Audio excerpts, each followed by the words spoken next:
आसमा, सबसे पहले आपकी तरफ आता हूँ। ये बड़ा रिलीफ इस वक्त खान साहब को मिला पाकिस्तान की कोर्ट से, और हुकूमत जो है इसके ऊपर सरापा एहतजाज है। पीडीएम ने आज कहा कि वो पीर 15 मई को सुप्रीम कोर्ट के फैसलों के खिलाफ एक एहतजाजी धरना देंगे। किस हालात कहाँ पर जा रहे हैं मुल्क के इस वक्त, कितने कशीदा हैं? देखिए, पहले जब इमरान खान साहब धरने देते थे और जब उनकी तरफ से चीजें आती थी तो कहा जाता था कि तंग आमद बजंग आमद। तो इसी तरह की सूरत हाल इस वक्त हुकूमत भी बताती है कि जी वो भी इस कदर दीवार के साथ लगाए जा चुके हैं कि तंग आमद बजंग आमद। लेकिन जाहिर है कि ये सिचुएशन कोई अच्छी सिचुएशन तो नहीं है कि अपोजिशन तो सड़कों पे रहती है और है भी इस वक्त, लेकिन हुकूमत अगर सुप्रीम कोर्ट के सामने धरना देगी तो ये बिल्कुल अनप्रेसिडेंटेड ही होगा। अनप्रेसिडेंटेड तो खैर आज इस्लामाबाद हाई कोर्ट के फैसले भी हैं और कल जो सुप्रीम कोर्ट की सिचुएशन है वो भी है। तो इस तरह की जो मिसालें हैं वो पहले हमने कभी नहीं देखी। और आज तो इमरान खान साहब ने अपने नए हदफ का भी ऐलान कर दिया जो उन्होंने आर्मी चीफ को टारगेट कर लिया। तो मेरा ख्याल है कि चीज़ें बहुत अनयूजुअल हैं।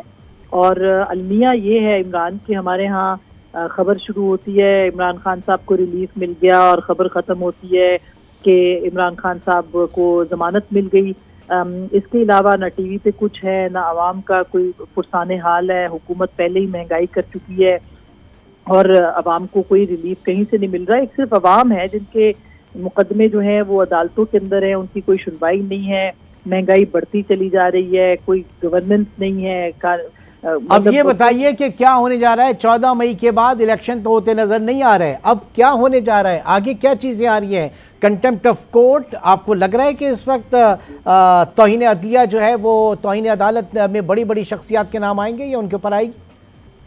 देखिए, तौहीन अदालत तो जाहिर है कि लग रहा है। जो एक नोटिस दे दिया गया है सीसी के लिए भी और 15 को तलब कर लिया गया है चीफ इलेक्शन कमिश्नर को, और कुछ हुकूमत ने भी भांप लिया है जिसकी बुनियाद के ऊपर अब पीडीएम जो है वो सुप्रीम कोर्ट के सामने आएगी। लेकिन असल बात वही है कि क्या ये मसले का हल इस तरह से होगा, ये भी एक बहुत ही अहम सवाल है। और इलेक्शंस को नहीं होना था और इलेक्शंस नहीं हो पा रहे, लेकिन क्या इसके बाद इलेक्शंस हो जाएंगे?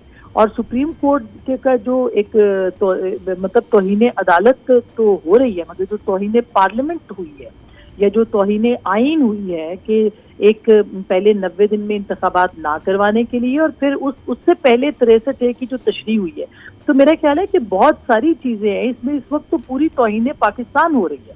और अगर आप अदालत को देखिए माजरत के साथ, जिस तरह के सियासी फैसले अदालत कर रही है और जिस तरह से रवैया इख्तियार किया जा रहा है कि आप एक बहरहाल इमरान खान साहब के ऊपर करप्शन के इल्जामात हैं और बड़े संगीन इल्जामात हैं। ये जो 190 मिलियन पाउंड का बड़ा एक ओपन एंड शट केस है, उनको वो बुला के तो जब वो कहेंगे कि आपको देखकर बड़ी खुशी हुई और जो कल की कार्रवाई थी उसके अंदर जो चीजें सामने आई हैं, तो ये क्या मैसेज दे रहे हैं आप? ये तो बहुत क्लैरिटी के साथ जो है वो चीजें जिस तरफ बढ़ रही हैं। और फिर आप देखें कि जिस तरह से पाकिस्तान की गलियों कूचों के अंदर मुट्ठी भर लोगों ने शर्तपसंदी की है और इमरान खान साहब को कल उन्होंने बार बार ये बात कही कि आप ये कह दें कि नहीं हुआ और ये नहीं होना चाहिए, तो उन्होंने कहा मुझे तो पता ही नहीं था। और उसके बाद ऑडियो लीक भी जो है सामने आ जाती है जिसमें कि वो गुफ्तगू कर रहे हैं। यानी कि एक चीजें इतनी सामने है, इतनी खुले लफ्जों में सामने आ रही हैं और अदालत जो है वो उसकी अपीजमेंट की पॉलिसी है। आज आपने देखा कि इस्लामाबाद हाई कोर्ट ने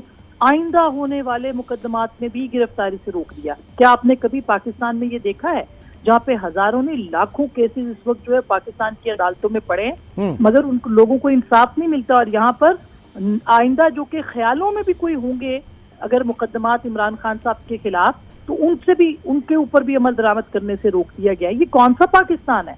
क्या आप ये एक नहीं दो पाकिस्तान की हम बात सुनते थे इमरान खान साहब से, हम अमली तौर पर इस वक्त देख रहे हैं कि पाकिस्तान एक नहीं दो पाकिस्तान नजर आ रहे हैं, जिसमें इमरान खान साहब के लिए कानून अलग है और बाकी आवाम के लिए कानून अलग है।